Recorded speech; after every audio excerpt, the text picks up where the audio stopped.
मोजर सेहत गैर मियारी 370 लीटर कुकिंग आयल बरामद किया गया है।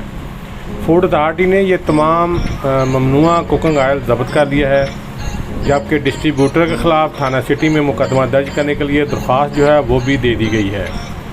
आपको ये बताते चलें कि ये पंजाब फूड अथॉरिटी की जानब से गोजरा में कार्रवाई की गई है गल्ला मंडी में, जिसमें deputy director operation Mohammad Adnan Haider ने इस कार्रवाई में हिस्सा लिया है और कार्रवाई के दौरान 370 लीटर से ज़ायद कुकिंग आयल बरामद किया गया और तमाम ताल आयल जो है ये गैर मियारी है, ऐसा कहना है फूड डिपार्टमेंट का। मिलावट माफिया और गैर मियारी अशिया बेचने वाले किसी रायत के मुस्तक नहीं। DG food authority Mohammad Adnan Haider ने मीडिया से बातचीत करते हुए बयान दिया है कि ये जो कुकिंग आयल है इंतहाई मोज़र सेहत है और ये लोग जो हैं लोगों की ज़िंदगियों से खेल रहे हैं, लिहाजा इनके ख़िलाफ़ कार्रवाई की गई है। बड़ी मिकदार में ये कुकिंग आयल जो है जिसे बरामद किया गया है इसे ज़ाया किया जाएगा और जो डिस्ट्रीब्यूटर इस काम में मुलव्वस हैं उनके ख़िलाफ़ मुकदमा दर्ज करा के कार्रवाई की जाएगी।